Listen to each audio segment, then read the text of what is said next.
Hey YouTube, Ryu here.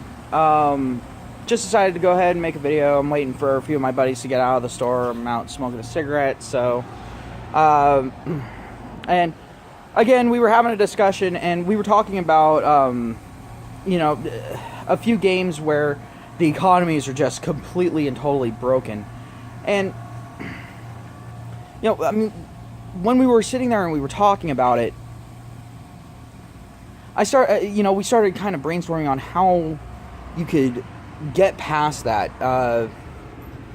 Again, talking about MMOs because there's plenty of ways of equalizing that in a single player game, but with a multiplayer game, it's very difficult to do. And when you artificially increase the price of something, or you have a money sink to try to get rid of extra money, to allow it to be more evenly spread out, to keep it from inflating. All it does is it actually accelerates the inflation, because it ends up being a kind of a trickle down cost thing. You've got the higher level characters that are crafting things or selling things, and they've got to be able to afford these more expensive, more extravagant items, and it eventually ends up hitting the lower level characters because of the fact that those higher level characters get greedier and greedier and greedier and want more and more and more money, and they're the ones in control of most of the money, so they will sit there and dictate the market. And the only way that I really thought of as far as something like that was concerned actually ties in with a video that I made before, where you give a lot of power to the crafters. You have it where they have to go ahead, where these people have to go ahead and go to these crafters to get repairs and so on and so forth. At that point, that's going to, one, encourage a more social aspect of the game. If someone's consistently playing the game, they're going to want to go ahead and get a crafter and say, hey, look, I'll come to you whenever you're on to go ahead and get repairs, which means you'll be constantly making money. But for me to go ahead and do that, I want you to sit there and give me a good deal on it. Well, at that point, the crafters are going to be completely fine with it. They're going to be completely complicit in it. They're going to say, all right, sure, I'll go ahead and do this, but you need to also give me better deals on items for crafting so I can continue to level my craft, or so I can make things to sell to other players, whatever, whatnot. So at that point, the system self-regulates, and you're not going to have those massive inflations. Whenever someone tries to do that, then you're going to have people that are going to feel a pinch, that are going to have a stake in the fight, and they're going to go ahead and go in and make sure that these people don't sell their materials, they don't sell their items, and these people are going to end up getting choked out.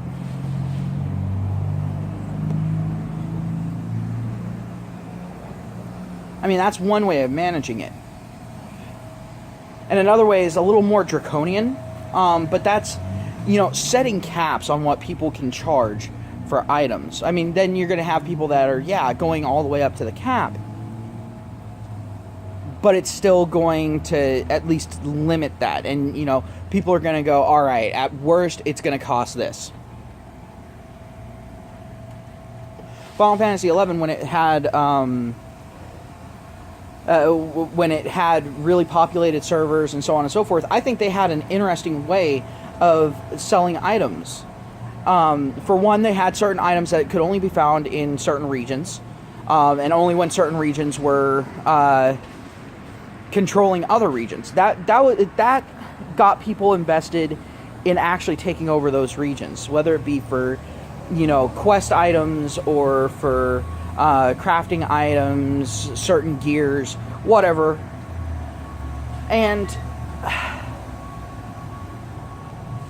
I think that was probably one of the best ways. And the way that they implemented the auction house system was you basically put in the item, or amounts of items that you wanted in, and you gave the asking price that you were going for. Well, you're competing with other people.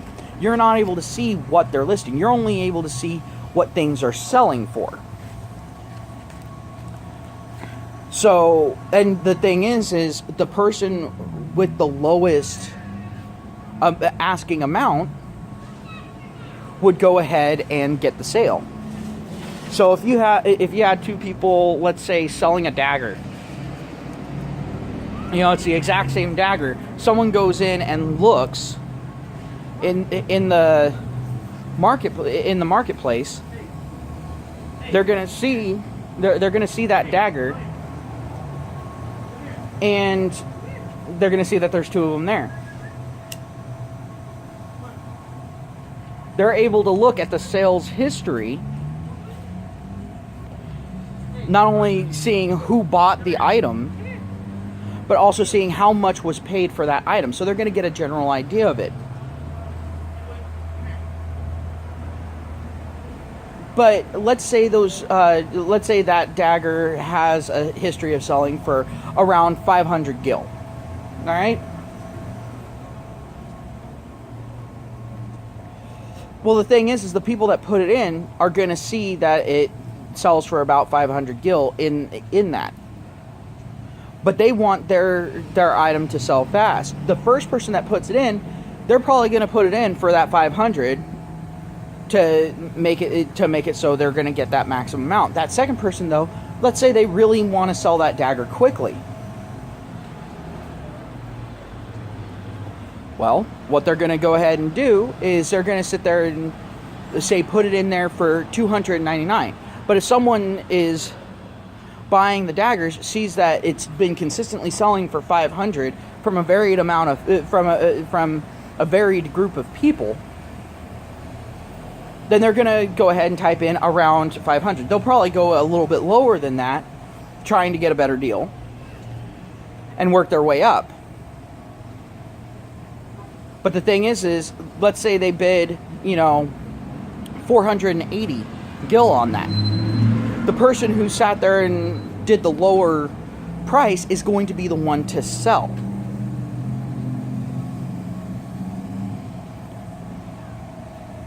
It also makes it so it's difficult for people to artificially inflate the price of items unless they have the market cornered on that item. If there's no other items sold in there, then yeah, they'll be able to artificially inflate it safely. But if it's for something that's relatively common, like let's say onions. Onions were one of the big things that sold because they were used in a high-level crafting recipe, and they could be farmed at a relatively low level fairly efficiently. I think a stack of them sold for something like 2,000 or 5,000 gil. It was somewhere around in there. But in that situation, people are going to be competitive. So let's say a person goes ahead, they throw in some onions and decide to, buy it for more than what the asking price was. They're not going to be getting their items back. They're actually just kicking money to the wind at that point. I mean, yeah, they can go ahead and put those items right back in, but there's a limited amount of items that you can have in the auction house at one time. And then also, they're losing that money. They're not going to recoup that money. They're not going to sell for higher than that. And the thing is, there's still going to be people that are going to be competitive. They're going to see, oh, well, it's selling for that. I'm going to still go with this lower price, so mine sell first. I got into the habit in Final Fantasy XI of when I was buying something, I would always put in a bid of 1, 10, and 100 gil on higher priced items, just to see. And then I would go ahead and do a 195 all the way up to 200. And then, you know, I'd increase it a little bit more at that point each time, because I wasn't going to spend hours unless it was an item that was uber expensive and I was absolutely broke. But when those people go ahead and do that, they're taking a risk, you know, putting it in for that low price. And people will go ahead and see something like that and be all like, okay, you know, that was a one-off thing. That's not going to be something that's very common. You know, that was someone just trying to sell fast and they ended up getting taken for a ride. But it actually made it a bidding system, and it made it a dual bid system. You had the bid from the person selling the item versus the bid of people buying the item. And it kept the market from fluctuating too much. It actually made it stable, and it made the market competitive, which made it a lot better for people that were buying the items. And it actually made it good for crafters too, because the same thing could be said of crafting materials. And if you got some items that were, you know, really, really cheap, you got them for a really good deal from the market, or maybe someone gave you those items, or you went out and farmed them yourself, whatever, then you're making a lot of profit and being able to put in that bid for a lower amount to allow your wares to sell faster. So it's a winning situation for pretty much everyone involved. It's a winning situation for the crafters. It's a winning situation for the farmers. It's a winning situation for the consumer, for the people needing to go ahead and make money. There was always something there that you could do, as long as you had the knowledge for it, as long as you were willing to go out and find that knowledge, or if you had friends that were able to show you the little tips and tricks. But even if everyone knew those tips and tricks, it still didn't matter, because it was a self-regulating economy. It actually allowed people, it allowed the players to create the economy. Well, as soon as the server started dying down, well, all of a sudden, that economy started unbalancing, started getting really, really unstable. So, what did Square Enix do? They started fusing servers. So that way, people would still be running the markets. The servers would still be populated. And that was an awesome thing.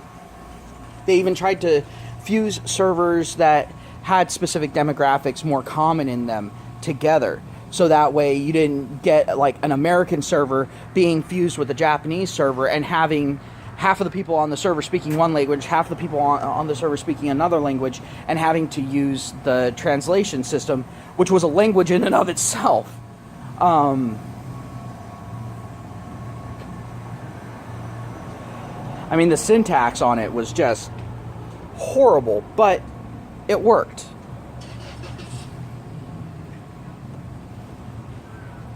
But the thing is when you go ahead and you take a look at these different economic systems, you can easily see which ones work, which ones don't. Like you've got World of Warcraft, and I know I rail on World of Warcraft a lot, but it's because I was such a huge fan of it, and seeing it go down, I'm like, look, we need to learn from this, so that way when the next big thing comes out, and they start going down that same road, we can tell them, hey, look at this. This doesn't work. It's already proven that it doesn't work. Don't do it.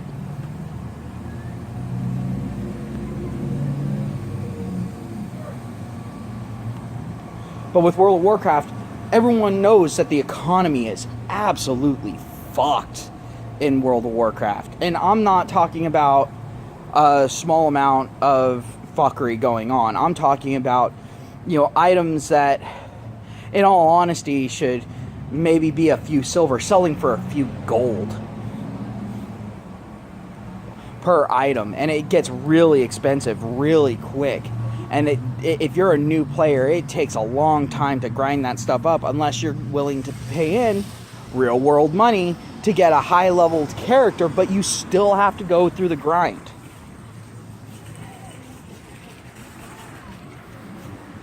Yeah, I'm coming, guys. Sorry about that. But when you look at these systems and how they intertwine with each other, you really have to look at what works, what doesn't work, and how often there's a mode of failure. You know, when do they reach a fail state? What causes that fail state? Well, the thing is if you actually take a look at it, if it's a user-ran economy on a decently populated game, well, you don't really reach that fail state quickly, if at all. And the thing is there's going to be people that are going to be willing to that are going to be willing to go through, play the stock market and so on and so forth, but they also drive that economy because they have to have the initial capital. You know, and having that kind of capitalist mentality can actually really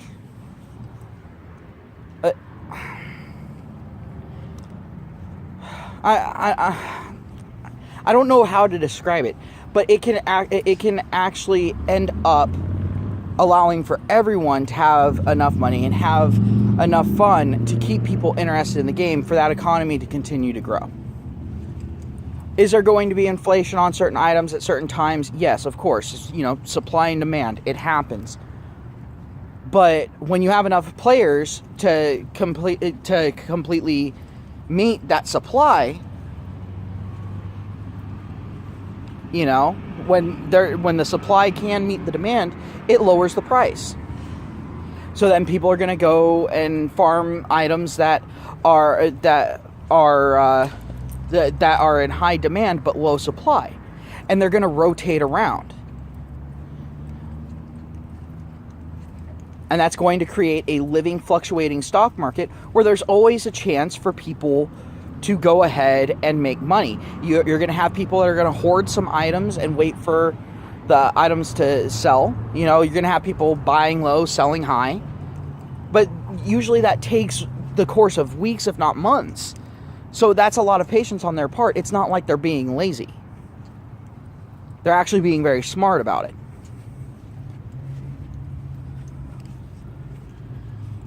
But I mean, that's just my opinion. Go ahead and let me know if you've come up with anything that you think would work. You know, go ahead and explain it. Make a reply video, or, you know, hit me with a wall of text. I don't care. But I want to get other people's opinions on this. It really... The more we have this discussion, the closer we'll get to an answer. And the thing is to have this discussion, you have to look at even your most favorite games and look at their shortcomings. Look at their strengths, yes, but also look at their shortcomings. It doesn't mean that you hate the game if you admit that there's one or two things wrong with it. One or two things that they could have done better.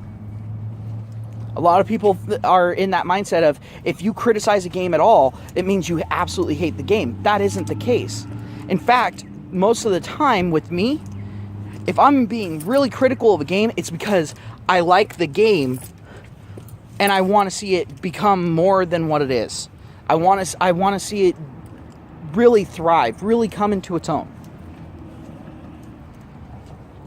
And I use the history of gaming to go ahead and base those criticisms out of reality instead of a gut feeling. So if you can go ahead and do the same, by all means, go ahead and open up a dialogue. I'll be more than happy to reply to you. Well, I gotta end up heading out.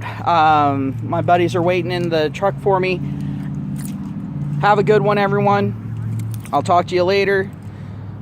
Keep those discussions going. Be safe and continue having fun. Talk to you later.